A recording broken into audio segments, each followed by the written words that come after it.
बच्चों good morning. आज इस वीडियो में हम पढ़ने वाले हैं चैप्टर 5 क्लास 9 का। तो चैप्टर 5 क्या है? Congruence of triangles and inequality. सबसे पहले बिना देरी करे इस वीडियो को शुरू करते हैं। कॉन्ग्रुएंस का मतलब समझते हैं। कॉन्ग्रुएंस कुछ बच्चों को बहुत डिफिकल्ट लगता है। कॉन्ग्रुएंस के हमारे जो क्राइटेरिया होंगे और जो इनइक्वालिटीज के उनके प्रूफ की वीडियो मैंने दूसरी बना के डाल दी है, आप उसमें देखेंगे। इसमें हम एप्लीकेशन देखेंगे। सबसे पहले हम कॉन्ग्रुएंस देखते हैं कि कॉन्ग्रुएंस होता क्या है। अगर दो फिगर हमारी एग्जैक्टली सेम होती हैं, एक दूसरे को ओवरलैप करती हैं और एक ही फिगर हमें दिखती हैं एक दूसरे के ऊपर पुट करने पर, तो वो कॉन्ग्रुएंस होती है। यानी दो कोई भी चीज एग्जैक्टली सेम होंगी तो वो क्या होंगी? हमारी कॉन्ग्रुएंस। सबसे पहले मैं लाइन से शुरू करता हूं। लाइन में एक ही डायमेंशन होती है यानी लेंथ होती है। तो अगर दो लाइन कॉन्ग्रुएंस है तो उनका मतलब क्या है कि जैसे ये दो लाइन कॉन्ग्रुएंस है, तो जब इस लाइन को मैं इसके ऊपर रखूं तो मेरे को एक लाइन दिखनी चाहिए, दो नहीं दिखनी चाहिए। तो उसके लिए कंडीशन क्या है कि सपोज दैट इसकी लेंथ L1 है और इसकी लेंथ L2 है, क्योंकि लाइन में विड्थ तो होती नहीं है, यानी L1 L2 होना चाहिए। तो ये दोनों लाइन हमारी कॉन्ग्रुएंस हो जाएंगी। तो इसी तरीके से हम क्राइटेरिया देखते रहेंगे। आगे अगर देखता हूं कि मैंने ये एक रेक्टेंगल ये बना दिया और दूसरा रेक्टेंगल मैंने ये बना दिया, ये दो रेक्टेंगल हैं और ये कॉन्ग्रुएंस होने चाहिए। तो कॉन्ग्रुएंस होने के लिए इनको क्या है कि इस रेक्टेंगल में दो पैरामीटर होते हैं, लेंथ और ब्रेथ। सपोज दैट ये फर्स्ट रेक्टेंगल है तो इसकी लेंथ L1 है, ये सेकंड है, ये फर्स्ट है तो इसकी ब्रेथ हमारी कितनी है? B1, ये हो गई ब्रेथ। ये सेकंड रेक्टेंगल है तो लेंथ L2, ब्रेथ हो जाएगी हमारी B2। तो ये जो रेक्टेंगल है ये कॉन्ग्रुएंस का हो गया, यानी जब इस रेक्टेंगल को मैं इसके ऊपर पुट करूं तो मेरे को एक ही रेक्टेंगल दिखना चाहिए। तो उसके लिए क्या कंडीशन होगी? मेरे पास L1 L2 होना चाहिए और B1 B2 होना चाहिए। ठीक है, ये रेक्टेंगल के लिए कंडीशन होती है। इसके बाद स्क्वायर। स्क्वायर आप जानते हैं क्या होता है? स्क्वायर की चारों साइड इक्वल होती हैं। ये स्क्वायर हो गया। तो स्क्वायर में हमें दो पैरामीटर इक्वल करने की जरूरत नहीं होती है। इसकी साइड सपोज दैट x1 है, इसकी साइड x2 है। तो कॉन्ग्रुएंस होने के लिए x1 x2 होना चाहिए। तब मैं अगर इस स्क्वायर को इसके ऊपर पुट करूंगा तो मेरे को एग्जैक्टली वन स्क्वायर दिखेगा। अब आ जाते हैं सर्किल। सर्किल के केस में क्या होता है? ये एक सर्कल है मेरा, ये दूसरा सर्कल है।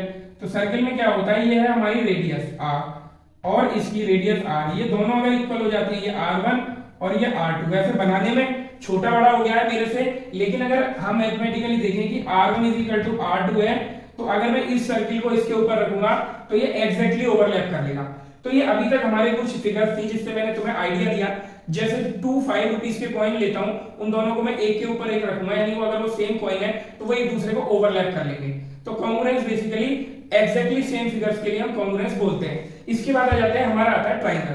तो ट्रायंगल में जो कॉन्ग्रुएंस क्राइटेरिया होता है वो सबसे डिफिकल्ट होता है और उसी को हम इस चैप्टर में पढ़ेंगे। ट्रायंगल्स में देखना है तो हम ये देखेंगे ट्रायंगल्स में कितनी चीजें होती हैं बच्चों? 6 चीजें होती हैं। तो ये मैं दो ट्रायंगल बनाता हूं आपके सामने।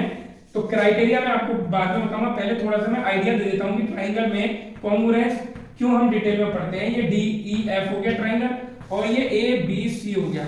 अगर मैं ABC को इसके ऊपर पुट करता हूं और एग्जैक्टली वन ट्रायंगल मुझे दिखाई देता है तो ये दोनों ट्रायंगल कॉन्ग्रुएंस है, यानी इनकी हर एक चीज इक्वल है। तो एक ट्रायंगल में कितने पैरामीटर होते हैं? मेरे 6 पैरामीटर होते हैं। 3 साइड्स होती हैं और 3 एंगल्स होते हैं। तो अगर मैं इसमें इस ट्रायंगल को देखूं तो इसमें 6 पैरामीटर है, AB, BC और CA। Angle A, angle B और एंगल C। अगर ये दोनों ट्रायंगल कॉन्ग्रुएंस हैं तो इनकी 6 और चीज इक्वल होंगी, यानी AB जो है वो हमारा DE के इक्वल होगा और BC जो है वो EF के इक्वल होगा और जो BC के बाद CA थी, ये सॉरी गलत हो गया, AB BC CA थी थर्ड साइड, तो CA किसके इक्वल हो जाएगा? DF के इक्वल हो जाएगा। एंगल A किसके इक्वल होगा? एंगल D के इक्वल होगा। एंगल B किसके इक्वल होगा? एंगल E के इक्वल होगा और एंगल C किसके इक्वल होगा? एंगल F के इक्वल होगा। तो इसमें 6 चीजें होती हैं। तो जिस क्राइटेरिया की हम बात कर रहे हैं, कॉन्ग्रुएंस का क्राइटेरिया क्या होता है, उसमें अगर हम 6 चीज इक्वल करें तो वो हमारे लिए बहुत डिफिकल्ट हो जाएगी। तो जिस हमने जो मैथमेटिक्स में क्राइटेरिया बनाए हुए हैं उसमें हमें टोटल 6 चीजें नहीं देखनी पड़ती दोनों ट्रायंगल को कॉन्ग्रुएंस करने के लिए। हमें केवल 3 चीजें देखनी पड़ती हैं, उसी से हम बता देते हैं कि हमारा ट्रायंगल कॉन्ग्रुएंस है। तो अब हम इसको सबको इरेज करके हम ये देखते हैं कि वो 3 चीजें किस तरीके से हम इक्वल करेंगे।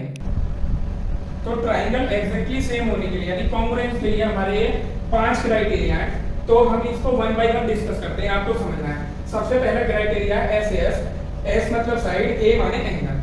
तो साइड, एंगल, साइड जिस सीक्वेंस में लिखे हैं उसी सीक्वेंस में कॉन्ग्रुएंस का क्राइटेरिया फॉलो होता है। ये आप वैसे आपने 8th क्लास में सीख लिया है, लेकिन फिर भी डिस्कस कर लेते हैं। सपोज दैट मेरे पास दो ट्राइंगल हैं, ये ट्राइंगल हम यहाँ पे इनको डिस्कस करेंगे, आप अपनी कॉपी में नोट डाउन करते रहें, ठीक है। ये मेरे पास क्या है, ए बी सी ट्राइंगल है और ये है बच्चों डी ई एफ ट्राइंगल। तो इसमें क्या है, दो साइड और उनके बीच का एंगल। तो सपोज दैट मैं ये साइड इसके इक्वल ले लेता हूँ, ये साइड इसके इक्वल ले लेता हूँ। अब बच्चों देखो एंगल क्या है दोनों साइड के बीच में, तो हमारा एंगल यही होगा। इस क्राइटेरिया को अप्लाई होने के लिए हमारा एंगल यही होना जरूरी है, यानी ये एंगल इस एंगल के इक्वल होगा।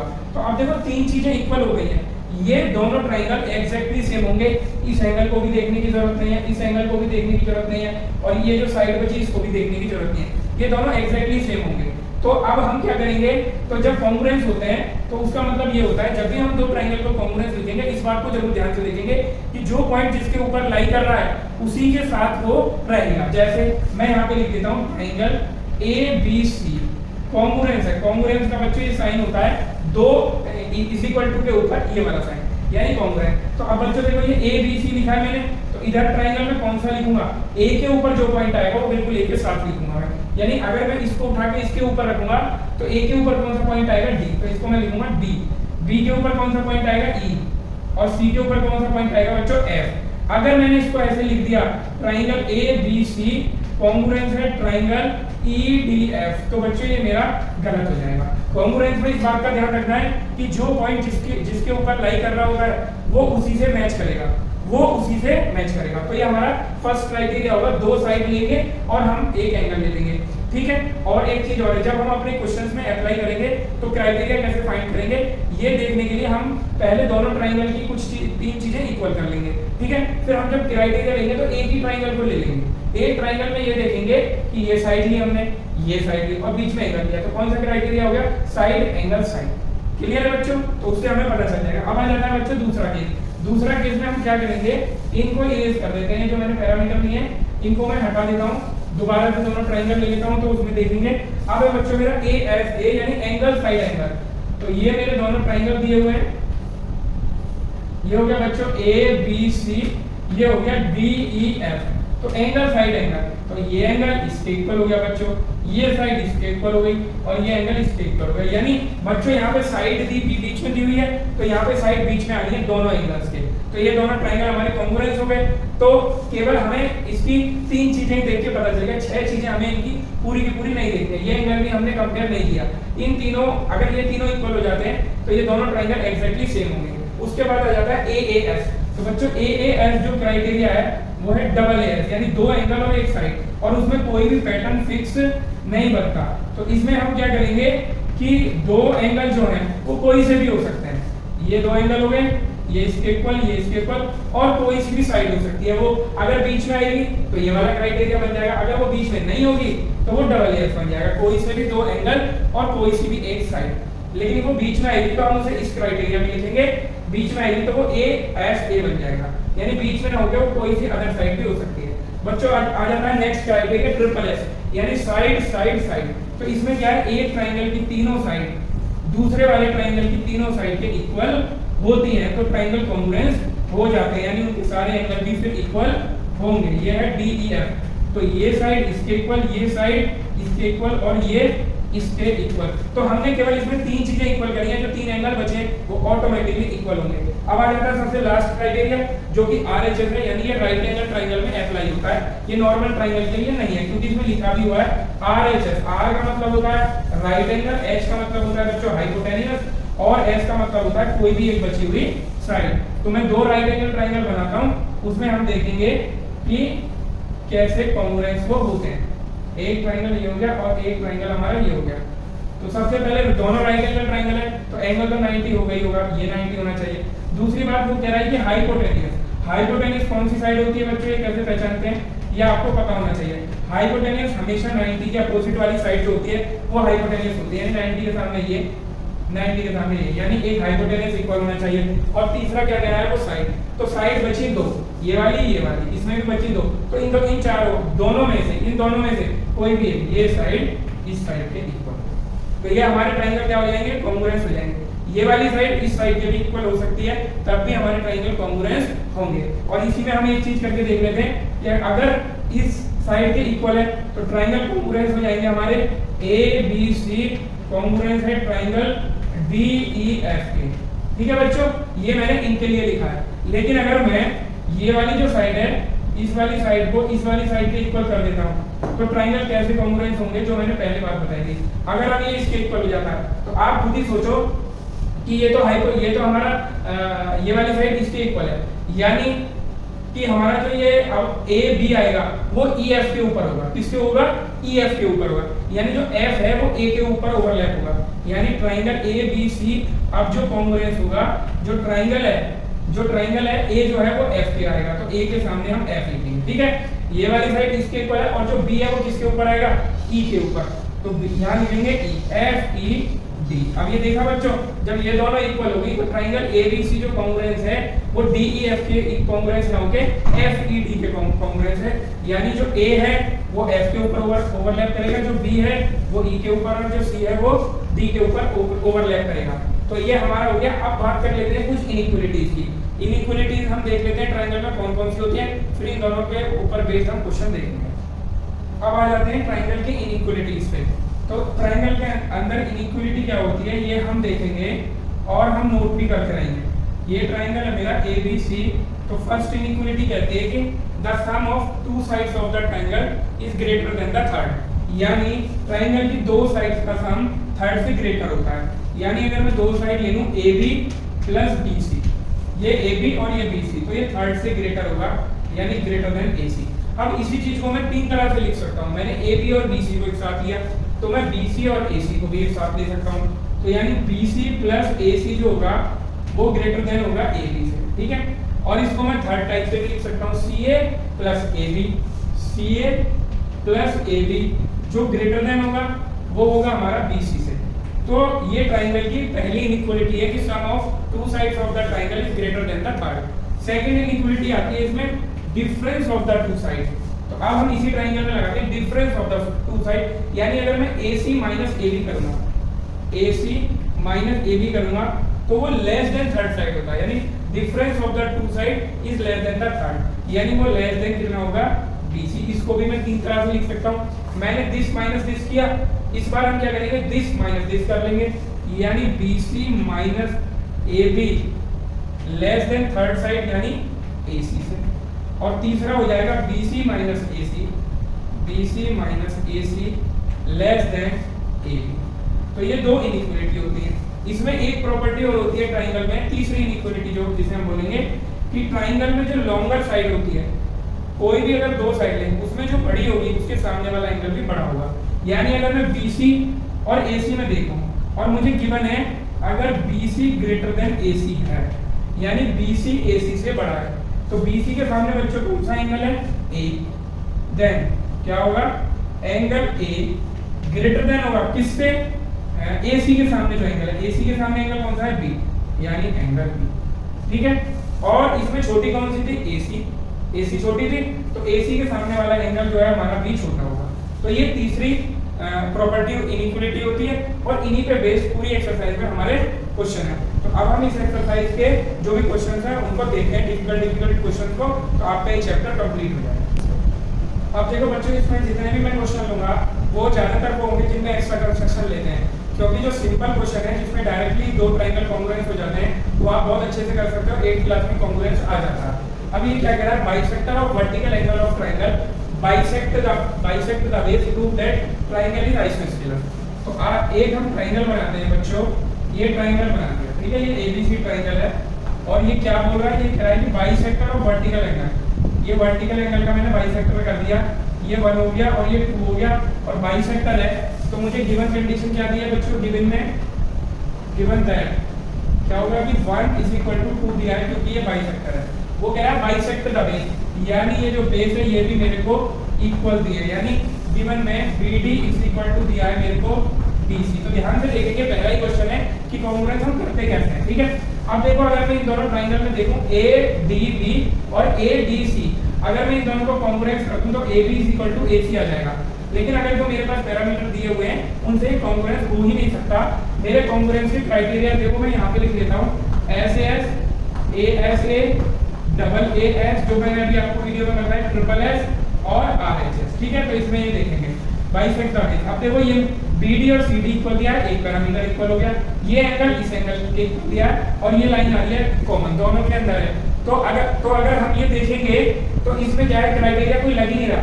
ये हो रहा है हमारा डबल एस में कोई क्राइटेरिया नहीं होता, डबल एस में कोई क्राइटेरिया नहीं होता। हमारी दो साइड इसमें दी हुई है 1 2, तो डबल एस कहीं पे भी नहीं होता, या तो ट्रिपल एस है, और अगर डबल एस है तो उसके बीच में ए है, तो ए हमारा बीच में नहीं आ रहा। तो अब हम इसमें क्या करेंगे बच्चों, इसमें एक्स्ट्रा कंस्ट्रक्शन करना पड़ता है। जितना ये AD है उतना ही हम नीचे प्रोड्यूस कर लेंगे DE, यानी हमने अपनी साइड से ये दोनों साइड इक्वल ली और इसको ज्वाइन कर लेंगे।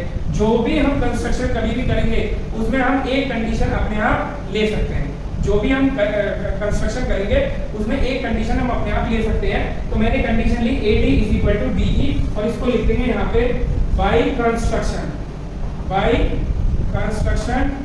AD is equal to DE, ये कंडीशन हम ले लेंगे, ठीक है। अब हम क्या करेंगे, पहले इन दोनों ट्राइंगल को कॉन्ग्रुएंस कर देंगे।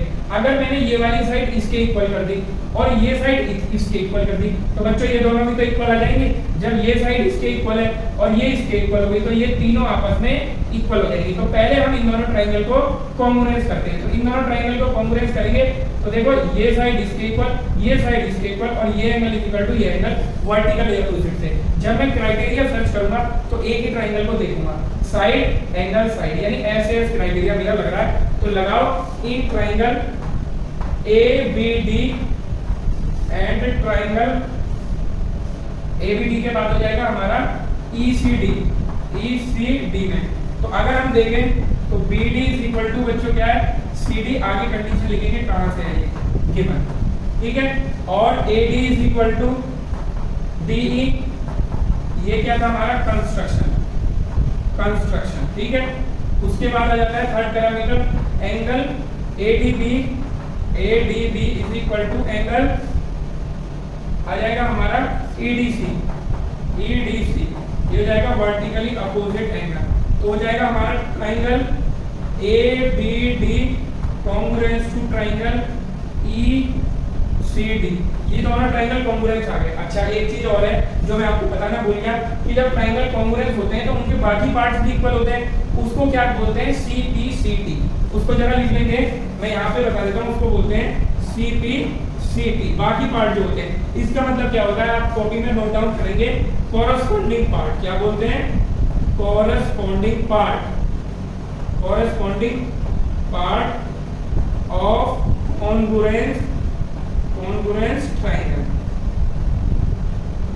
बाकी जो होगा वो हमारा CPCT से इक्वल हो जाएगा। जब ये दोनों हमारे इक्वल आ गए तो बच्चों ये देखो, ये एंगल 1 जो है वो इस एंगल 3 के इक्वल होगा या नहीं होगा, और ये वाला जो एंगल है इसको ले लेते हैं 4, ये हो जाएगा हमारा 5। तो 4 और 5 इक्वल आएंगे, 3 और 1 इक्वल आएंगे, ठीक है। तो मैं यहाँ पे लिख देता हूँ 1 इज इक्वल टू 3 बाई किससे बच्चों, CPCT से ये इक्वल आ गया हमारा। और AB इज इक्वल टू, एक चीज और इक्वल आ रही है, AB is equal to EC। जो दोनों चीजें मेरे को चाहिए थी वो दोनों चीजें मैंने ले ली। अब बताओ मुझे बच्चों, 1 इज इक्वल टू 2 है और 1 इज इक्वल टू ये 3 है बच्चों, 3 है ये, सॉरी गलत लिख दिया, 1 इज इक्वल टू 3, ये एंगल इसके इक्वल लिखा था मैंने, तो ये 1 इज इक्वल टू 3 हो गया CPCT से, ठीक है। अब जब मेरा 1 इज इक्वल टू 2 है और 1 इज इक्वल टू 3 है, 1 इज इक्वल टू 3 और 1 इज इक्वल टू 2, तो ये आपस में तीनों एंगल इक्वल है कि नहीं है, यानी 2 इज इक्वल टू 3 भी है, तो 2 इज इक्वल टू एंगल 3। अब ये देखो बच्चों, इस बड़े ट्राइंगल में यानी CEA में 2 और 3 इक्वल हो गए, तो ये ट्राइंगल कैसा हो गया बच्चों, कैसा हो गया बताओ, आइसोस्केलस ट्राइंगल। जब ये बेस एंगल इक्वल हो गए तो AC इज इक्वल टू किससे हो गया, EC। और ऊपर मैंने क्या लिखा था, EC किसके इक्वल है, EC is equal to AB के। तो देखो AC भी EC के इक्वल है और AB भी EC के इक्वल है, तो ये दोनों आपस में इक्वल है कि नहीं है, AC is equal to AB। और यही मेरे को लेके आना था कि ये वाला जो हमारा ट्राइंगल है वो आइसोस्केलस ट्राइंगल है, यानी AB is equal to AC आ गया। डायरेक्ट आप इन दोनों को कॉन्ग्रुएंस करोगे तो कोई क्राइटेरिया अप्लाई नहीं होता है, इसलिए हम इस क्वेश्चन को एक्स्ट्रा कंस्ट्रक्शन की हेल्प से प्रूव करते हैं। अब इसके बाद वाला जो क्वेश्चन है कई बार एग्जाम में आया हुआ है, उसको देखते हैं।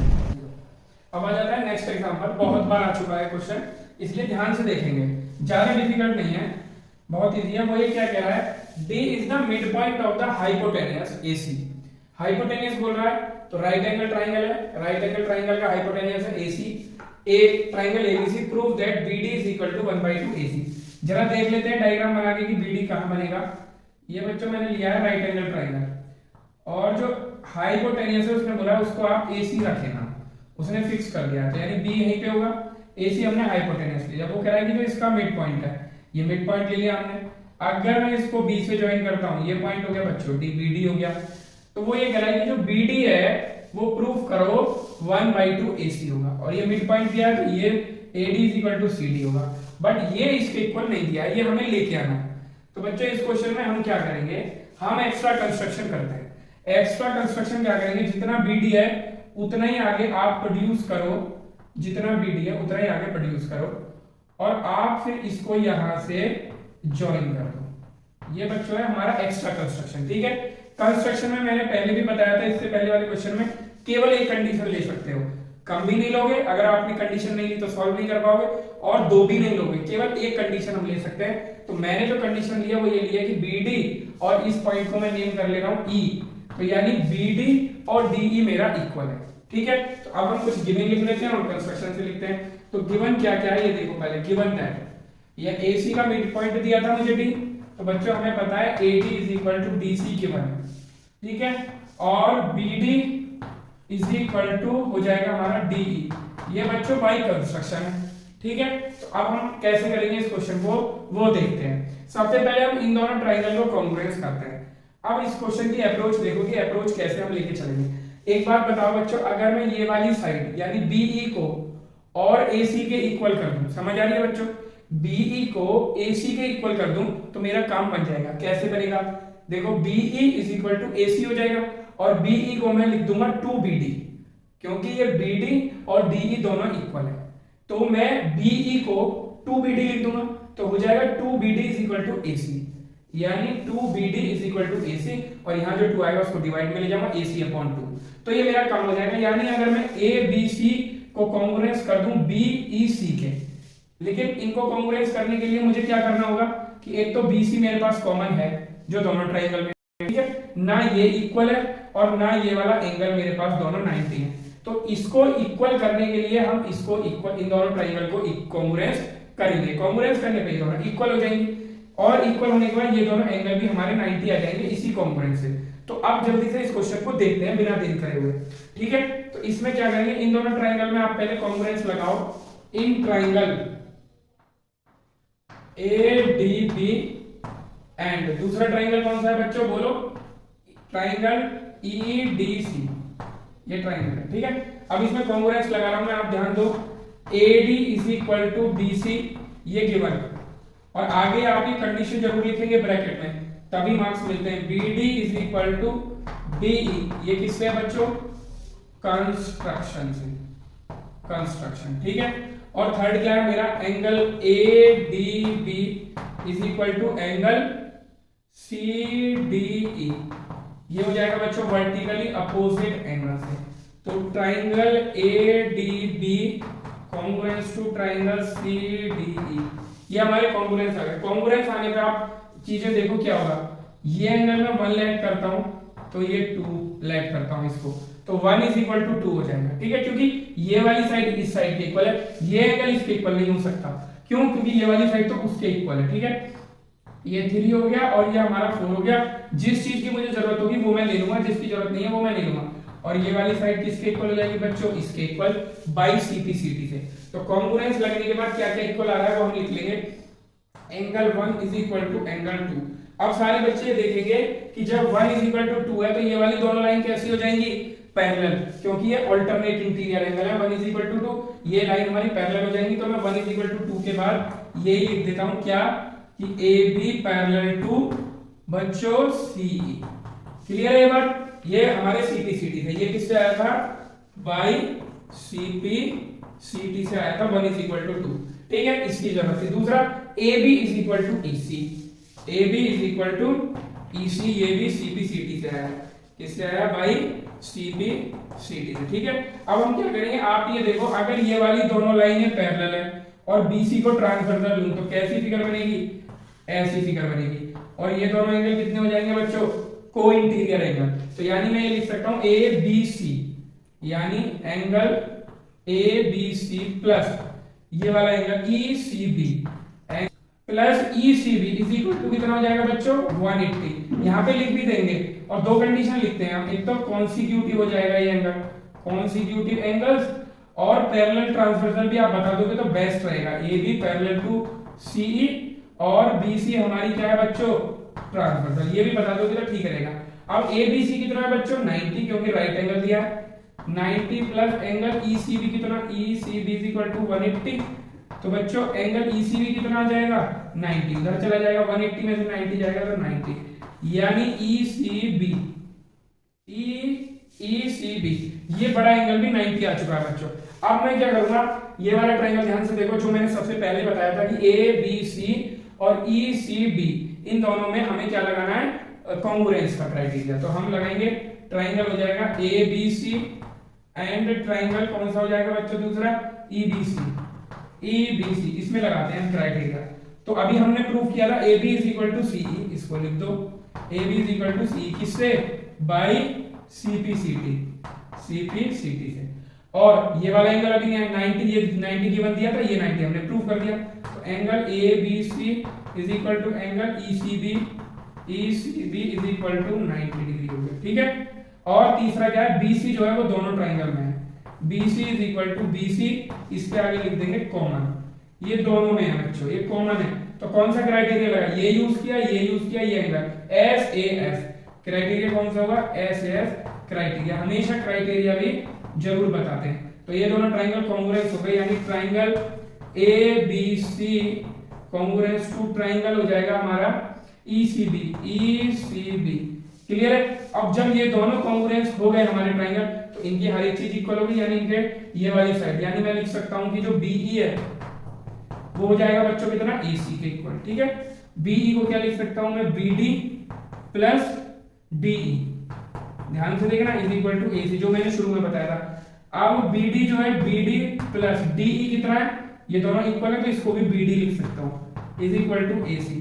तो ये हो जाएगा 2BD बच्चों, क्या हो जाएगा, 2BD इज इक्वल टू हो जाएगा AC, यानी BD is equal to AC upon 2। यही मेरे को लेके आना था। काफी बड़ा लगा हुआ क्वेश्चन, बट इसको समराइज कर देता हूं, जब आएगा तो आप देख लोगे। अब मुझे केवल दिया था ये साइड इस साइड के इक्वल मिड पॉइंट दिया था और ये वाला एंगल 90 दिया था। तो मैंने क्या किया, कंस्ट्रक्शन से जितनी ये है उतना ही मैंने आगे इंक्रीज कर दिया।